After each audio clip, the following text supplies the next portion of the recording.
Okay, ito pong muli ang inyong Pinoy Gunsmith. At welcome po kayo dito sa ating munting YouTube channel. At lagi ko pinapalalahanan ko po yung mga bago pa sa ating YouTube channel na ako ay wala sa Pilipinas. Kaya hindi po ninyo makukuha ang aking serbisyo. 20 years po ako nagtatrabaho dito sa Kuwait, sa Medin Shooting Range bilang isang firearms instructor, gunsmith. At ngayon ay consultant na. At bago ako bumati at magpasalamat ay gusto ko lang munang basahin ang mapakagandang komento ni Leo Valdez. Okay, Merry Christmas, Engineer Elmer. Ako po hindi engineer. Pero salamat at tinawag mo ako engineer. Meron akong pinabago sa aking AR-15 lower receiver. Dati polymer, ngayon anodized aluminum na. Okay pagkagawa dahil sa pagtesting ay walang paltos. Totoo ba na yung polymer ay nababasag kapag overuse na? Okay, yun ang katanungan niya ha. Nababasag ba ang polymer kapag overuse na? Sasagutin po natin yan sang-ayon sa aking experience at sa counting research. Okay, at bago natin yan sagutin ay gusto ko lang munang magpasalamat sa ating 38,400 plus na mga subscribers. At maraming salamat sa mga hindi nag-skip ng ads dahil tayo nga po ay isang charity vlogger na may 6 na estudyante na tinutulungan. Kaya nga po tayo ay may GCash number dyan para do sa mga gustong mag-donate sa ating mga beneficiaries. At doon sa kay sino to? Kay Florence Sanz at kay Rafael Villamor, wag na muna kayong manood dahil tinuturuan pa ninyo ako na marami akong sa chat at gusto ninyo ay direct to the point. Channel ko po ito, ganyan po talaga ako magturo. Ang pagtuturo ko po ay hindi yan ang main purpose ko. Ang main purpose ko po talaga ay pagcha-charity. Hindi ko lamang po ginamit yung ating mga beneficiary para sila i-content. Ang ginamit ko po ay maliit kong kaalaman para magkamero ng kita ang aking YouTube at may tulong natin sa ating mga beneficiaries. At ang ating pagtuturo ay bonus lamang yan. Bonus po lamang yan. At yan po talaga isang adikain ko sa aking pagtanda ay makatulong sa ating mga kapwa Pilipino. Okay, nakatulong ako sa mga bata, nakatulong ako sa matatanda. Yan po ang purpose ng aking YouTube channel. Hindi po para ako ay kumita. Maganda po ang kita ko dito sa aking kumpanya na pinapasukan. At wala na rin akong pinapag-aral kaya ang kinikita ko sa YouTube ay tinutulong ko po sa 6 na estudyante. Ang kinikita ko lamang po sa YouTube ay 5,000 isang buwan. Kuminsan ay 2 buwan pa yung 5,000 pag bumaba ang revenue. Ay ang allowance po ng mga bata ay 1,000 isang linggo. So 6 na linggo buwan-buwan po ang bumababa sa ating bulsa. At pinasasalamatan po natin ang ating mga magigiting na mga sponsor na nagpapadala sa ating GCash number para po sa ating mga beneficiaries na mga anak ng mga single parent. Okay, babanggitin ko po. Shout out kay Alfredo Isidro or Disipay ng Las Piñas, kay Architect Arnel Salvador ng Kuwait, kay Jubil Platon ng Riyadh, Saudi Arabia. Thank you very much, Jubil Platon, sa iyong palipad. Yan, palipad o pakulay. Yan, doon sa ating nakaraang videos. Okay, ganyan din salamat kay Umbet ng Kia Motors Kuwait. Ganyan din kay Anthony Evangelista ng Pasay. At kay Adrian A. Ayaw niya magpakilala. Adrian A na lang ang tawag natin sa kanya. Ganyan din, thank you very much kay Conrado Ilulailio at kay Junar Diaz. Ayan, maraming salamat sa inyo. At sana marami pang mag-sponsor. Hindi po tayo tumitingin sa laki ng halaga. Importante po tayo nakatulong. Yan naman ang mahalaga sa atin. Kahit barya-barya lang yan, kung tayo naman ay marami, eh di malaki na rin yun. Okay, at punta na tayo sa ating topic. Okay, Fluorescence at Rafael Villamor. Wag na kayong manood sa aking YouTube channel ha. Ito ay dun lamang sa mga interesado. At ako'y nagpapasalamat nga pala doon sa napakagaganda ninyong comment na nagpapataba ng aking puso at yun ang nagbibigay sa akin ng lakas na loob para lalo pang sagutin ang inyong mga katanungan at may bahagi ang aking malit na kalaman. Okay, ang sabi ni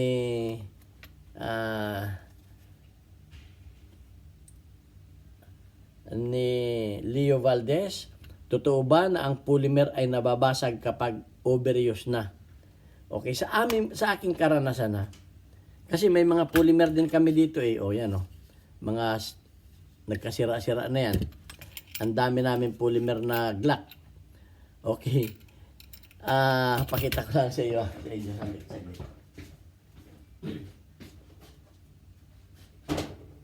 Okay. Ito ay Glock. Ay, hindi na ako babanggit ng mga brand. Napakatibay po ng polymer.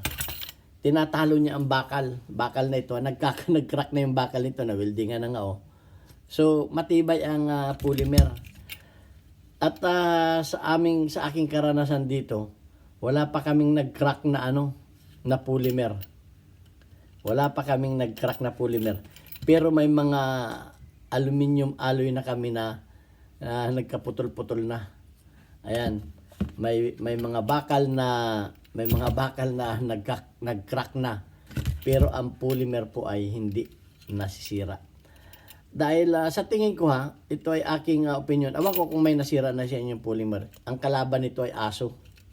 Kasi may nakita ko nito pinaglaruan ng aso.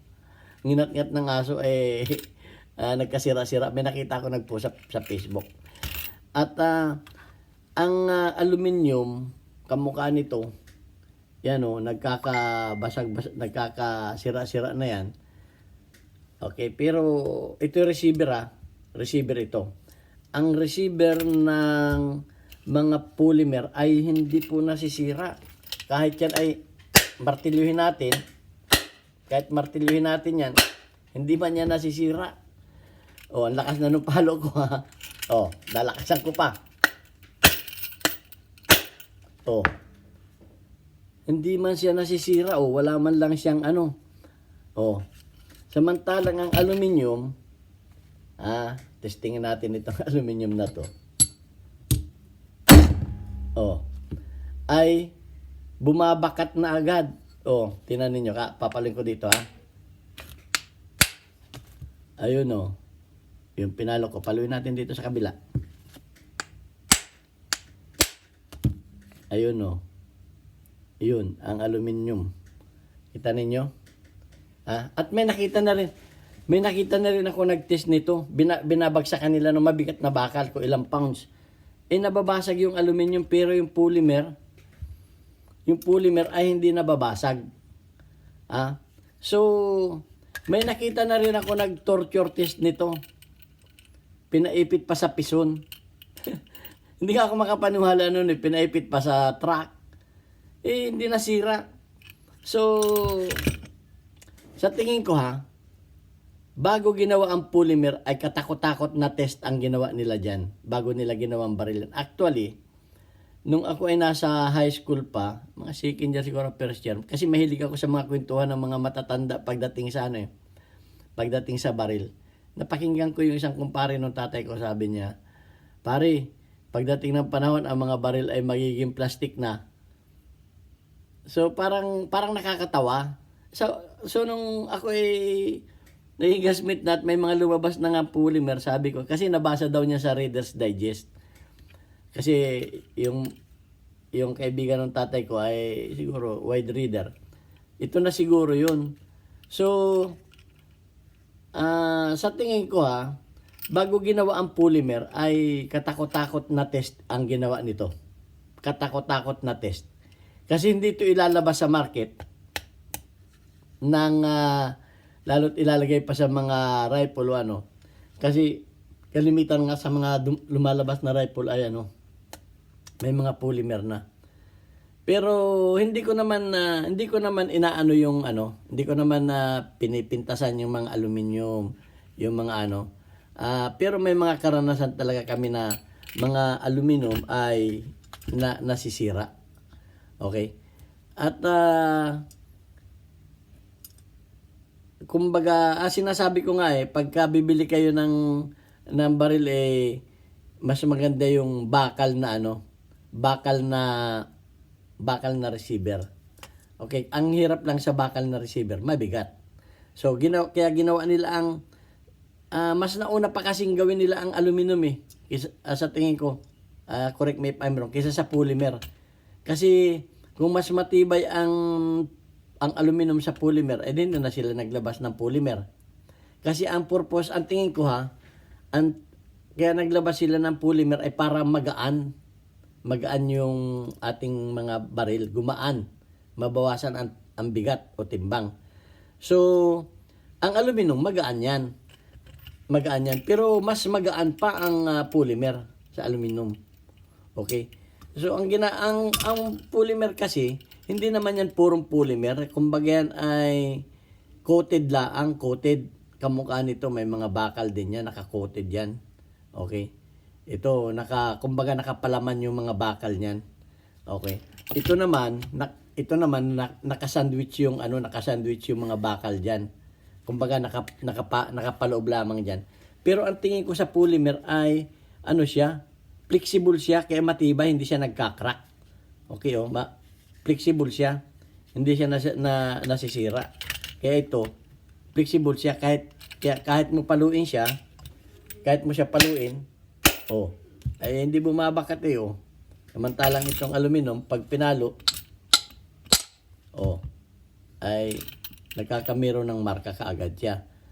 So, yun ang aking experience Hindi ko sinasaklaw yung mga experience, yung mga nabasagan ng mga polymer. Hindi ko inaano yun. Experience ninyo yun experience ninyo, kaya sinasabi ko nga, based on my experience. Kung based on experience naman ninyo, ay hindi ko alam yun. Pero kung akong tatanungin nyo, based on my experience, sa dami na namin polymer dito sa shooting range, at ang mga baril namin dito ay torture, kung tawagin, wala akong nakitang mga nag-crack na mga polymer dito Ang nakita ko nagka-crack dito ay mga aluminum, may bakal pa, kamukha nga nito, nag-crack pa yan, na-weldingan yan, pero nag-crack din uli.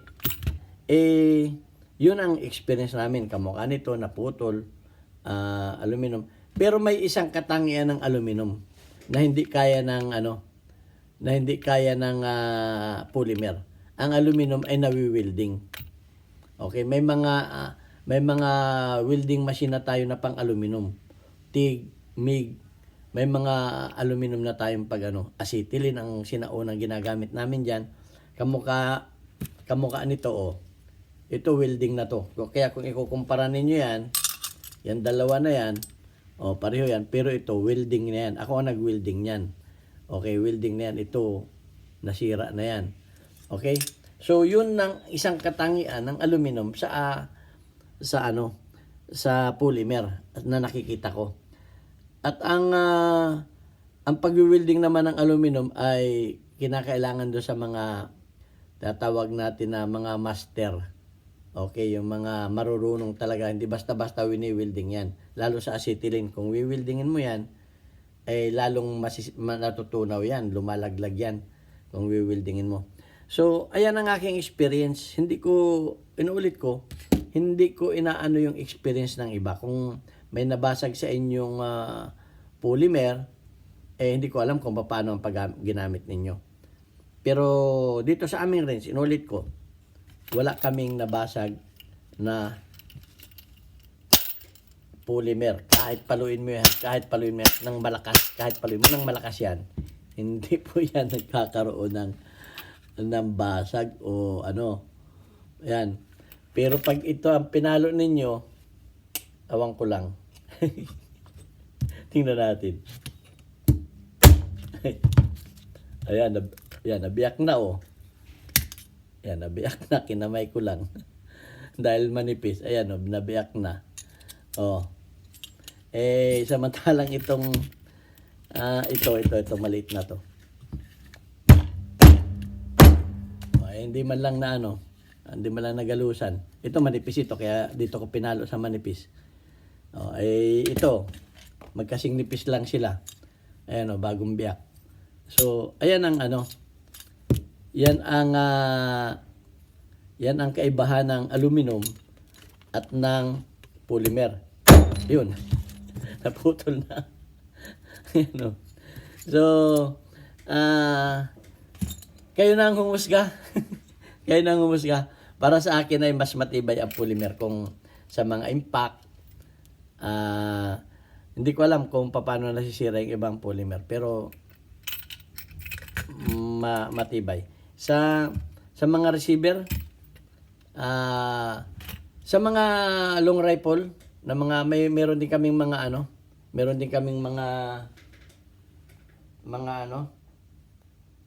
polymer. Hindi ko lang nakakuha sa aming armory. Ay hindi lang ako magbabanggit ng mga brand, baka tayo ng YouTube. Ay wala kaming nagkakarak ng mga polymer pa, sa totoo lang. So ayan ang aking experience. At kung kayo may experience, welcome sa inyo. Kung kayo ay may nasirang polymer, ninyo sa atin para mabigay tayo ng awareness kung anong brand yan, para magkameron tayo ng awareness. Kasi hindi ko alam kung may klase-klase pa ang polymer Kung may class A, class B pa yan. Basta't alam ko polymer. Okay, hindi ko alam. Pero ang polymer nito mga ginagamit namin, especially itong brand na ito, napakatibay na polymer nito. Hindi kami na kahit yung iba dito may nakita ko nagka-crack, pero ibang baril yata 'yon. Baka nasa construction ng baril. Kaya wala rin akong masabi. Yun lang sa experience ko lang ako nagbabase. Kasi hindi natin yan. At doon sa mga test natin, yun lang ang pinagbabasehan ko. Okay, ito ang inyong Pinoy-Firearms Instructor. Sana kinapulutan din nyo ng kaunting kaalaman. At nasa sa inyo na ang pagpili kung ano ang mas gusto ninyo. Okay, pero kung kayo ay may polymer, huwag ninyo itapon yung polymer. Kung sakaling masira yung inyong aluminum, ibalik ninyo sa polymer. Ganun lang yun. Wala namang masama doon. Okay, at kasi maganda ang aluminum Lalo na kung nakakulay ng kalimutan ko na. Anodize, okay? Parang ganun. So, yun. God bless us all. Thank you very much. Hanggang sa muli nating videos. Magtanong lang kayo at sasagutin natin sa abot ng ating maliit na kaalaman. God bless us.